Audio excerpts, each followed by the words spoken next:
میرے سامنے آتے ہیں نا, یہ کر رہی ہے وہ. آج ایک کیس آیا, میاں بیوی آئے تھے, عورت نے شوہر کی برائیاں شروع کر دی, یہ جھوٹ بولتا ہے, یہ میں نے کہا جھوٹ بولتا ہے, آپ کے حقوق کے بارے میں جھوٹ بولتا ہے, یعنی مثال کے طور پر جو آپ کے واجب حقوق ہیں وہ نہیں دیتا اور اس میں جھوٹ بولتا ہے. کہہ رہے نہیں جنرلی. میں نے کہا بولنے دو, آپ کا کیا جا رہا ہے. اب مثال کے طور پر شوہر بیٹھا ہوا انڈا موڑ پہ چائے پی رہا ہے, بیوی تو پوچھتی ہے نا کہاں بیٹھے ہوئے ہو, اس کو پتا ہے میں نے یہ بول دیا انڈا موڑ پہ دوستوں کے ساتھ.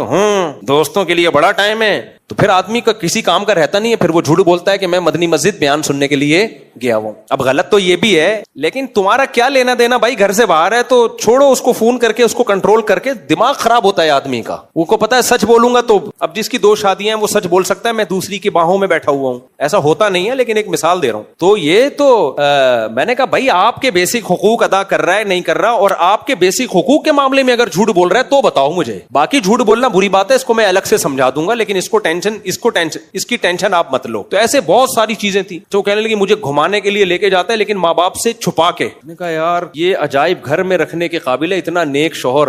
میں نے کہا ماں باپ سے چھپا کے. کہہ رہے یار اگر ماں باپ کے کو بتا کے لے کے جاؤں گا تو پھر ماں باپ پوچھیں گے یار ہمیں تو کبھی اتنا گھمایا نہیں, بیوی کو بہت گھما رہا ہے اس لیے مجبوری ہے. تو میں نے کہا گھما تو رہا ہے نا, یعنی گھما تو رہا ہے لیکن بتا کے جائے نا, مرد کا بچہ بن کے جائے. میں نے کہا آپ کا مقصد سوائے بیٹے کو ماں باپ سے لڑوانے کے علاوہ کچھ بھی نہیں. آپ کو آم کھانے سے مطلب ہے, پیڑے گننے سے تھوڑی. اب اس کی کوئی مجبوری, ماں باپ غلط کر رہے ہیں کہ چھپا کے بہو کو لے کے جا رہا ہے. ماں باپ کو چاہیے بولے میں لے کے جا, ماں کو چاہیے بولے میں تیرا ابا بھی مجھے گھمانے لے کے جاتا تھا, بتا کے لے کے جاتا تھا تو میرے سامنے لے کے, لیکن اب ماں بڑے ظرف کی نہیں ہوتی. تو عجیب. میں نے کہا بھائی لوگ سٹے لگا رہے ہیں, چرس پی رہے ہیں, میاں آج کل جو مارکیٹ میں جس کے اتنا نیک میاں ملا ہوا ہے. ایک دفعہ ایک صاحب آئے کہ میرے بیوی سے ہر مہینے جھگڑا ہوتا ہے. میاں بیوی نے کہا ہمارا ہر مہینے جھگڑا ہوتا ہے, بیزار آ گئے. میں نے کہا یار اتنے نیک مہینے میں صرف ایک جھگڑا ہو رہا ہے یار. میں نے کہا تم پاگل ہو, احمقوں کی جنت میں رہتے ہو. میں نے کہا کم سے کم 4 جھگڑے مہینے میں ہونے چاہیے, اس سے امیون سسٹم آپ کا کیا کرتا ہے, بوسٹ کرتا ہے, برداشت کی عادت ہوتی ہے. یعنی یہ تم دنیا کو سمجھ رہے ہو کہ 100% جنت الفردوس ہو. یہ ان کے اپنے سافٹ ویئر خراب ہوئے ہوئے, یہ کبھی بھی سکون میں نہیں رہ سکتے بھائی. مہینے میں ایک جھگڑا ہو رہا ہے, اس کو کہہ رہے ہیں جھگڑا کیوں ہو رہا ہے, پاگل لوگ ہیں. تو میں نے پھر ان کو ترغیب دی زیادہ جھگڑے کی. میں نے کہا